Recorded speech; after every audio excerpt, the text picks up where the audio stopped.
अपन हटा देंगे तो आग ऑटोमेटिक बुझ जाएगा। तो सबसे पहले आग लगने के लिए तीन चीजें इंपॉर्टेंट है। जब तक उस जगह में टेम्परेचर नहीं रहेगा तो आग नहीं लगेगा, उस जगह में ऑक्सीजन नहीं मिलेगा तो आग नहीं लगेगा, और चलने वाली वस्तु मतलब ईंधन, ईंधन का रहना सबसे इंपॉर्टेंट चीज है।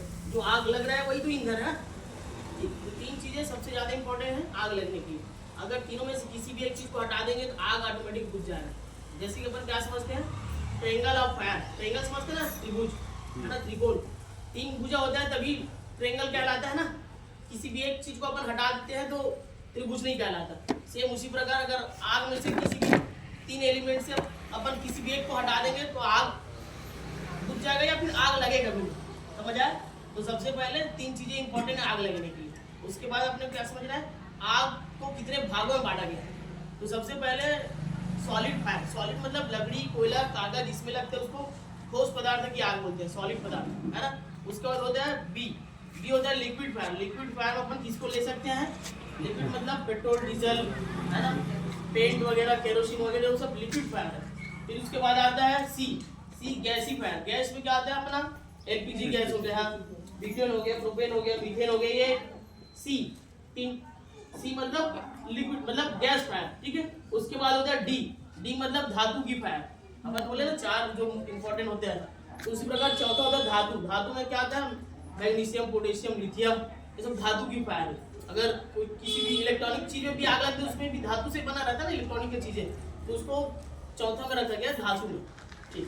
तो सेम इसी प्रकार आग को बुझाने का भी तरीका होता है, तीन सिद्धांत बुझाने का भी होता है। और सेम आग को लगने के लिए तीन चीजें इंपॉर्टेंट है, तो उसी प्रकार बुझाने के लिए भी तीन चीजें इंपॉर्टेंट है। एक क्या होता है, हीट को कम करेंगे मतलब कूलिंग करके कम करेंगे ना। हीट कम होगा मतलब पानी डालेंगे तो कूलिंग होगा, ठंडा होगा तो हीट ऑटोमेटिक हट जाएगा, तो उस कंडीशन में आग बुझ सकता है। दूसरा चीज है ईंधन को अपन हटा सकते हैं तब भी आग बुझ सकता है। तीसरा चीज है ऑक्सीजन को कट ऑफ कर देंगे तब भी आग बुझ जाएगा। मतलब तीन चीजों में से किसी भी एक चीज को हटाएंगे तो आग ऑटोमेटिक बुझ जाएगा। उसी प्रकार ये आग का वर्गीकरण जो बांटा गया वो चार भागों में बांटा गया है, class A, class B, class C और क्लास डी। पता चल गया सबको? क्लास ए में क्या होता है, सॉलिड पदार्थ, class B liquid, class C gas और क्लास डी धातु, ठीक। और धातु में क्या क्या आता है, लिक्विड में क्या आता है, सबको पता चल गया, ठीक। तो ये तो आग का डेफिनेशन हो गया कि अपन आग को कैसे समझ सकते हैं। फिर अभी आपको ये समझना ज्यादा जरूरी चीज है, आग कहीं भी लगा तो सबसे पहले अपने आप को सेफ रखना ज्यादा इंपॉर्टेंट चीज है। आपका काम आग कैसे करती है इसको इस्तेमाल पता है किसी को? अभी अपन देखेंगे आप लोग भी इस्तेमाल कैसे करते हैं। सबसे पहले जहाँ पे भी टंगा रहता है उसको चेक करना, मीटर ये ग्रीन कंडीशन में है, ठीक है। इसको सबसे पहले चेक करना है, अगर ये ग्रीन कंडीशन में है तभी ये वर्किंग करेगा, अन्यथा नहीं करेगा। समझ आ रहा है? पता चल रहा आग लग गया आपको, हमको तो बताया गया बुझाना कैसे, ये रेड में है तो ये वहाँ पे काम नहीं करेगा, आप फंस सकते हैं। तो सबसे पहले आपको जानना जरूरी चीज है, इस्तेमाल करने से पहले उसको समझना जानना जरूरी है। सेम ये दिख रहा है इसमें रेड में है तो समझना है ये काम नहीं करेगा, ठीक है, ठीक है। पानी सेम ऐसे ही दिखेगा, वो भी उसमें लिखा रहेगा ऐसा वाटर है ना, उसका जो ऐसा पट्टी रहता है ना वो ब्लैक में रहता है, रेड या फिर ब्लैक रहता है। तो क्या करना, उसमें रहता है वाटर भरा रहता है, ऐसे लिखा रहता है वाटर। दूसरी चीज में क्या लिखा रहेगा, पाउडर, इसमें लिखा पाउडर, दिख रहा है सबको, इसमें लिखा फोम, समझ आ गया? एक में रहता है वाटर, एक में फोम, एक में पाउडर, एक में रहता है कार्बन डाइऑक्साइड CO2, ये दिख रहा है। इसका चलाने का तरीका बस अलग रहता है, बाकी सबका सेम रहता है। सेम मतलब वाटर में भी क्या करना है, पिन निकालना है, पंच करना है। फोम वाले में भी क्या करना है, पिन निकालना है, पंच करना है। और पाउडर में भी सेम, बस इसका जो है इसमें एक वाल दिया है, दिख रहा है सबको? वाल वाला जो कैप्सूल टाइप में दिख रहा है ना अपने को, इसमें रहता है वाल।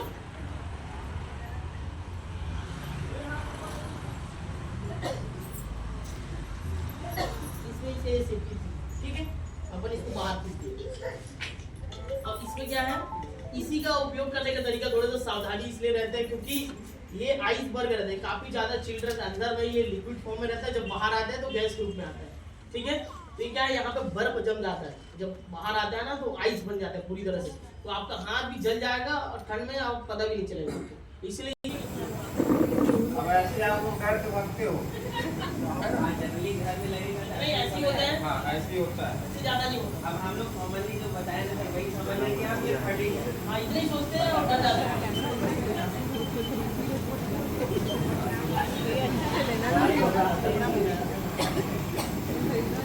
ऐसे ही होता है, अपन डर जाते हैं सबके सब, है ना?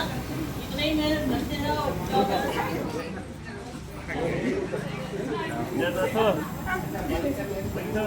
डरना नहीं है। सबसे पहले क्या ध्यान रखना है, कभी भी घबराना नहीं है। मैंने क्या बोला था, सबसे पहले पैनिक अटैक नहीं होना, ठीक है? घबराहट के कारण ही अधिकांश दुर्घटना होता है, ठीक है जी? सबसे पहले कभी भी ऐसा चीजें होता है तो घबराना बिल्कुल नहीं है। देखिए अभी कैसे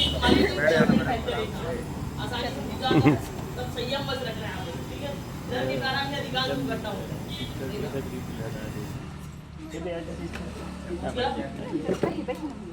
ठीक है? चला क्या मेरा हाथ या फिर ये ब्लास्ट हुआ क्या? नहीं, लेकिन अपने मन में जो डर था वो दूर हो गया। इसलिए अगर ऐसा कुछ होगा तो फटेगा नहीं। डर जो है उसी को ठीक करना है, क्योंकि अधिकांश जगह डर के कारण ही दुर्घटना होता है, ठीक है? अभी परसों का डेट पे पेपर पड़ा क्या? हैदराबाद का एक कोचिंग सेंटर है, वहाँ पे आग लगा था, ठीक है? फायर ब्रिगेड के जाते थे, 2-4 बच्चे ऊपर से नीचे कूद गए। अभी का डेट, परसों की डेट पे पेपर पड़ा, बता रहा हूँ, ठीक है? तो ऐसा होता है, घबराहट के कारण ही अधिकांश दुर्घटना होते हैं। चाहते तो बच्चे बाहर आसानी से भी निकल सकते थे। सेम ऐसे ही सूरत में हुआ था 4 साल पहले। वहाँ पे 4थे फ्लोर पे आग लगा था और बच्चों को कभी भी आग लगता है, रेगुलेटर सबका घर पे रहता है। आग को बुझाने का सबसे आसान तरीका, रेगुलेटर पे पहले आपका हाथ पहुंचना चाहिए, इसको ध्यान रखिए। ऐसे चूल्हा लगा रहता है, सेम ऐसे रहता है, यहाँ पे ऐसे चूल्हा है, इसी पाइपलाइन के थ्रू आग लगता है। तो आपको क्या करना, आप पीछे ही रहते हैं ना खाना बनाते तो, तब भी आप क्या करना, ऐसे बैठ जाना, ठीक है? पीछे आके इसको ऑफ कर देंगे। इसको ऑफ करेंगे तो आग ऑटोमेटिक बुझ जाएगी। समझ आ रहा है?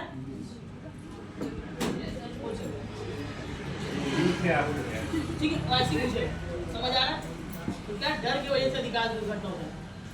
रेगुलेटर सुरक्षित है तो आपको रेगुलेटर की सहायता से ही ऑफ करना है, इसको ध्यान में रखना है, क्योंकि रेगुलेटर क्या वहाँ पाइपलाइन तक चलेगा तो वो टैंकी में पहुँच गया सब खत्म। ऐसे ही सोचते हैं, ऐसे ही। जब तक नॉलेज नहीं रहता सर तब तक ऐसे ही सोचते हैं। हम लोग भी पहले ऐसे ही सोचते थे, जब बचपन में जब पढ़ते थे लिखते थे, अब बाद में जब आया तब पता चला ऐसा होता है, क्योंकि ये तो काफी ज्यादा प्रेशर भी बना रेगुलेटर सुरक्षित है तो आपको आसानी से बंद कर सकते हैं। रेगुलेटर सुरक्षित है तो आपको हमेशा रेगुलेटर के सहारे से ही ऑफ करना है। इसका कोई लिमिट रहता है कि सर रेगुलेटर चेंज करने का?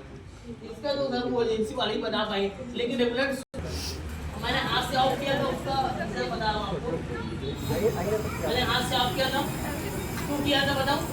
आग का जो फ्लेम होता है यहाँ से 3 से 4 इंच दूर रहता है, समझ आ रहा है? 3 से 4 इंच दूर रहता है, जिसमें आग को आप में से आ जाइए, चलता भी है, ठीक है ना? 10 मिनट आप आ जाइए, हो जाएगा। मैं भी करूँ।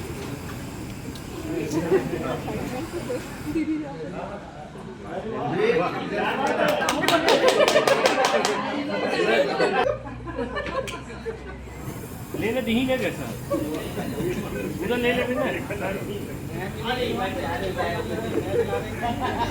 आप लोग आ जाइए,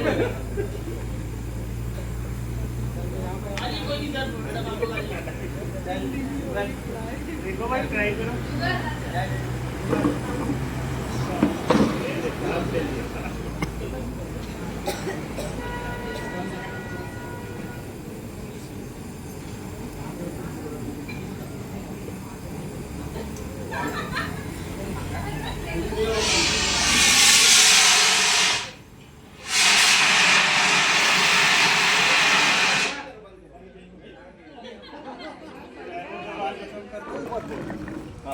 हटा दे, बाहर कर दे, दूरिया कुछ है बाहर कर दो, बाहर। गाड़ी और पकड़े रहना बोल पकड़े रहना जी। दिख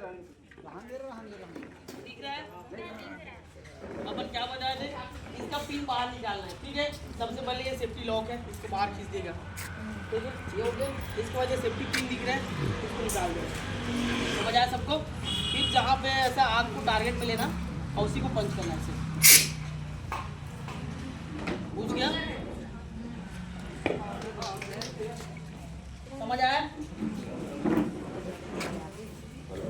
इतना ही करना है। एक बार और। आ जाइए।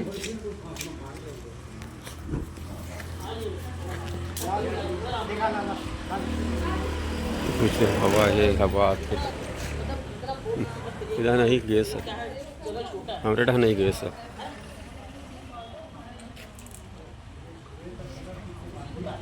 पहले खोल नहीं आना है, यहाँ स्पॉट में आके खोलना है, वहीं पे दब जाए।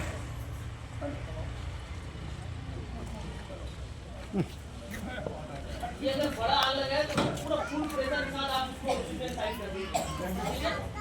अभी क्या है तो छोटे सी जगह में लगा है वो हो जाएगा, ऐसी क्यों लगा रहेगा, ऐसे टंगा रहेगा, जहाँ पे आग लगा वहीं से लेके जाना, आगे कोई दिक्कत नहीं।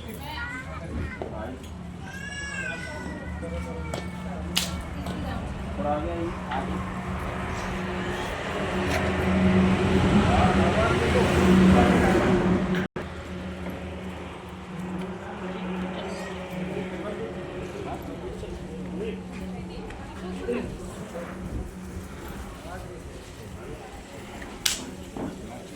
ठीक